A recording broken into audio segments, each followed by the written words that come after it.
Fevereiro de 1944. Organização no Field. Oficinas de Birmingham. Engenheiros britânicos apresentam sua solução para um dos sistemas defensivos mais formidáveis da Segunda Guerra Mundial.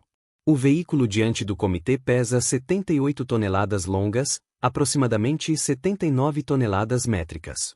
Possui 228 mm de blindagem frontal. Seu canhão dispara um projétil de 32 libras a mais de 900 metros por segundo. Ele excede completamente o limite de transporte ferroviário padrão britânico. Mesmo assim, o comitê aprova o projeto. Não apenas aprova, ordena 25 unidades diretamente do Mocup, pulando completamente a fase de protótipos.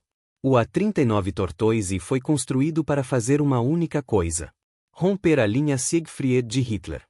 Ele carregaria o canhão antitanque mais poderoso já instalado em um veículo aliado durante toda a guerra. E ainda assim, nunca disparou um tiro em combate. Para entender por que a Grã-Bretanha construiu essa máquina, é preciso entender o que ela foi projetada para enfrentar. No início de 1943, planejadores aliados encaravam um problema que literalmente os mantinha acordados à noite. A linha Siegfried, conhecida pelos alemães como Westwall, estendia-se por 630 quilômetros, da fronteira holandesa até a Suíça. Registros alemães indicam mais de 18 mil bunkers, casamatas e posições fortificadas. Essas fortificações não eram distribuídas de forma uniforme. Algumas áreas, como a Aachen, eram densamente protegidas. Outras, menos. Mas ao longo de toda a linha, a média era brutal: uma fortificação a cada 35 metros. As estruturas seguiam um sistema padronizado de proteção escalonada. Os bunkers mais leves tinham 1 metro de concreto. As posições padrão possuíam 1,5 metros de concreto armado. E os setores mais críticos tinham paredes de 3,5 metros, projetadas para resistir a bombardeios contínuos de artilharia de 155 mm. Cada bunker era vedado contra gás, aquecido e possuía alojamentos internos para a guarnição. À frente deles, fileiras de dentes de dragão, pirâmides de concreto com até 1,5 metros de altura, ancoradas em fundações subterrâneas profundas para impedir escavação. Fossos antitanque, campos minados e barreiras de aço criavam cinturões de obstáculos compostos, projetados para canalizar blindados diretamente para zonas de morte cobertas por fogo cruzado. O problema era simples e brutal. A melhor arma antitanque britânica, o canhão de 17 libras, podia penetrar 130 mm de aço a 500 metros. Mas concreto armado com vários metros de espessura simplesmente resistia. Projéteis perfurantes ricocheteavam ou se despedaçavam. Granadas explosivas de tanque não possuíam carga suficiente para romper aquelas paredes. E os dentes de dragão imobilizariam qualquer tanque convencional, deixando-o exposto sob fogo defensivo.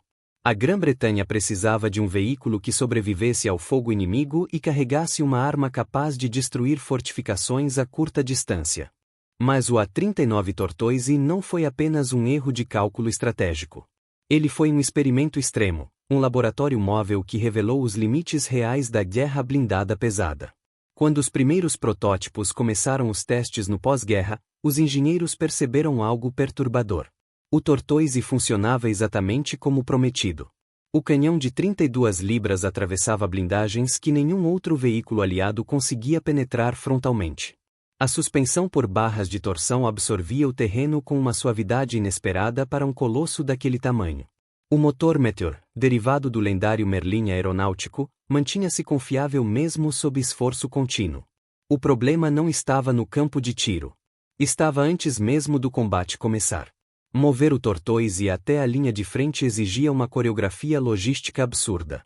Cada deslocamento rodoviário precisava de 2 transportadores Diamond T, um reboque especial de 80 toneladas e uma escolta inteira. Pontes simplesmente não aguentavam seu peso. Pontes Bailey, o orgulho da engenharia aliada, eram inúteis. Ferrovias precisavam de vagões especiais que quase não existiam. Navios de desembarque não conseguiam transportá-lo. O Tortoise era um gigante, preso ao próprio peso. Enquanto isso, a guerra seguia outro caminho.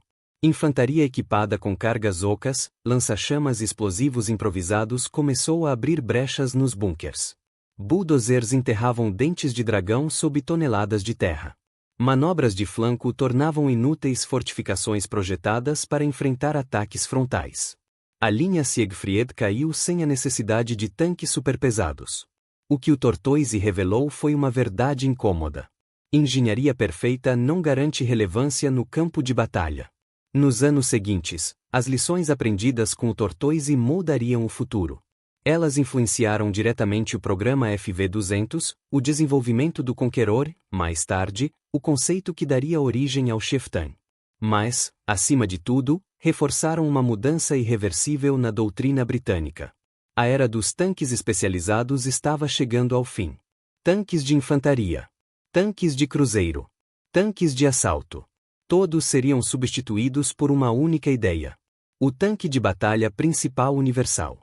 Esse conceito ganhou forma com o Centurion, um veículo equilibrado, móvel, fortemente armado e, acima de tudo, prático.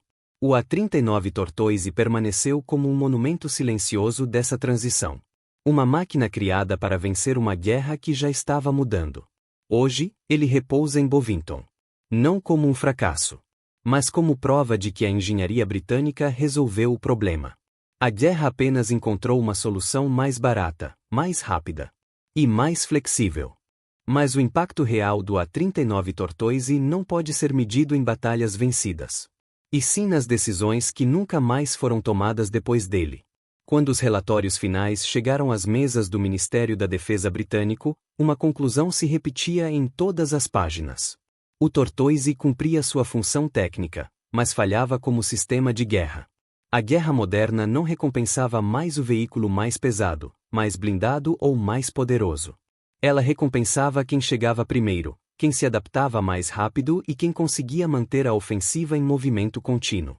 O Tortoise exigia planejamento prévio, infraestrutura dedicada e rotas cuidadosamente selecionadas. Cada quilômetro avançado precisava ser conquistado não apenas contra o inimigo, mas contra a própria logística. Enquanto isso, os tanques médios aliados atravessavam pontes improvisadas, embarcavam em navios comuns, cruzavam estradas secundárias e se adaptavam a terrenos imprevisíveis. O Tortoise era uma solução perfeita para um problema que estava desaparecendo. Nos testes de infraestrutura realizados na Alemanha em 1948, engenheiros britânicos utilizaram os protótipos P4 e P5 como instrumentos de medição ambulantes. Eles testaram estradas, pontes, rampas, curvas, fundações e pavimentos urbanos. Os resultados foram claros. Acima de determinado peso, o próprio teatro europeu se tornava um obstáculo. Esses dados definiram limites que influenciariam diretamente todos os projetos britânicos posteriores. Não apenas tanques, mas doutrina, engenharia militar e planejamento estratégico. O legado do Tortoise não foi o veículo. Foi o conhecimento. O canhão de 32 libras, embora poderoso demais para uso prático em um chassi tão pesado, provou que os britânicos dominavam completamente a física do combate antitanque. Essa experiência foi refinada, adaptada e transferida para calibres mais eficientes. Dessa linhagem surgiria o canhão de 120 mm do Conqueror, e mais tarde, a arma principal do Chieftain, um dos tanques mais temidos da Guerra Fria. Enquanto isso, o próprio conceito de tanque de assalto começou a desaparecer dos documentos oficiais. Não porque fosse inútil, mas porque era inflexível.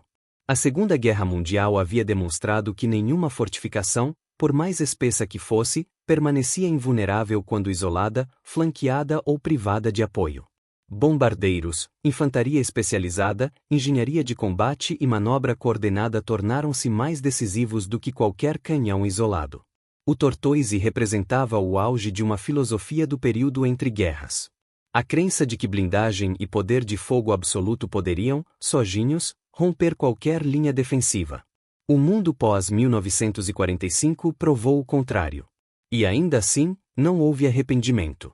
Os engenheiros britânicos sabiam que, se a invasão da Europa tivesse ocorrido em condições diferentes, se a linha Siegfried tivesse sido defendida até o último homem, se o avanço aliado tivesse sido forçado a um ataque frontal prolongado, o Tortoise teria sido chamado. Ele teria avançado lentamente, absorvido impactos que destruiriam qualquer outro veículo. e aberto brechas onde nada mais funcionasse. Mas a guerra não espera planos perfeitos. Ela recompensa soluções suficientemente boas, implementadas no momento certo. Hoje, o A-39 Tortoise permanece imóvel, silencioso, quase esquecido pelo público geral. Mas para engenheiros, historiadores e estrategistas militares, ele continua falando. Ele conta a história de um país disposto a investir recursos ilimitados para resolver um único problema.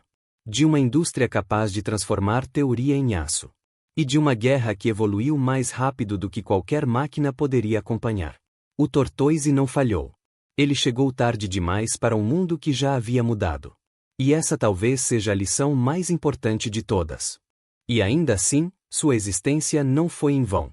Cada parafuso, cada cálculo estrutural e cada teste extremo realizados no Tortoise ajudaram a redefinir os limites do possível. Ele não venceu batalhas, venceu o futuro, ao mostrar exatamente até onde um tanque poderia ir, e por que não deveria ir além. O Tortoise não falhou. Ele cumpriu sua missão antes mesmo de entrar em combate, ensinar que, na guerra moderna, adaptabilidade vence força bruta.